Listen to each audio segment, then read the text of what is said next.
അസ്സലാമു അലൈക്കും ഓൾ. ഇന്നൊരു പുതിയ റെസിപ്പി ആയല്ലോ. പഫ്സ് കഴിച്ച് മടുത്തെന്ന് പറഞ്ഞുകൊണ്ട് തന്നെ ഇന്ന് പഫ് പേസ്ട്രി കൊണ്ടൊരു പുതിയ റെസിപ്പി ട്രൈ ചെയ്യാമെന്ന് വിചാരിച്ചു. ആദ്യം പേസ്ട്രി ഷീറ്റ് എടുത്ത് 4 കട്ട് ചെയ്ത് വെക്കുക.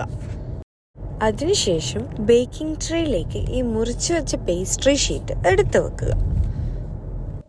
അതിനുശേഷം മുട്ടയുടെ മഞ്ഞ എടുത്തിട്ട് അതിൻ്റെ മുകളിലേക്ക് സ്പ്രെഡ് ചെയ്യുക. പ്രീഹീറ്റ് ചെയ്ത അവനിലേക്ക് 15 മിനിറ്റ്സ് ഈ ഷീറ്റ് വെച്ച് കൊടുക്കുക. അത് ബേക്ക് ആകുമ്പോഴേക്കും നമുക്ക് ഐസിങ് ഷുഗർ പ്രിപ്പയർ ചെയ്യാം.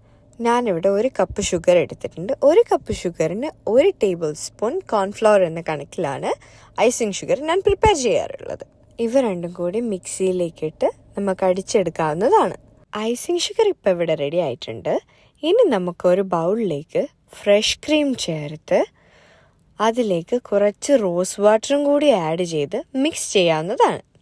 ഞാനിതിലേക്ക് കുറച്ച് ഡേറ്റ്സും സ്ട്രോബെറീസും ബ്ലൂബെറീസും ആഡ് ചെയ്തിട്ടുണ്ട്. ബേക്കായി വന്ന പഫിലേക്ക് ഐസിങ് ഷുഗർ കൊണ്ട് കോട്ട് ചെയ്യാം. പെട്ടെന്ന് തന്നെ ഉണ്ടാക്കിയെടുക്കാൻ പറ്റുന്ന ഒരു സിമ്പിൾ റെസിപ്പിയാണിത്. സ്വീറ്റ്നെസ് ഇഷ്ടമുള്ളവർ എന്തായാലും ട്രൈ ചെയ്ത് നോക്കണേ. വീഡിയോ ഇഷ്ടപ്പെട്ടെങ്കിൽ ലൈക്ക് ചെയ്ത് ഷെയർ ചെയ്യാൻ മറക്കല്ലേ. ബൈ.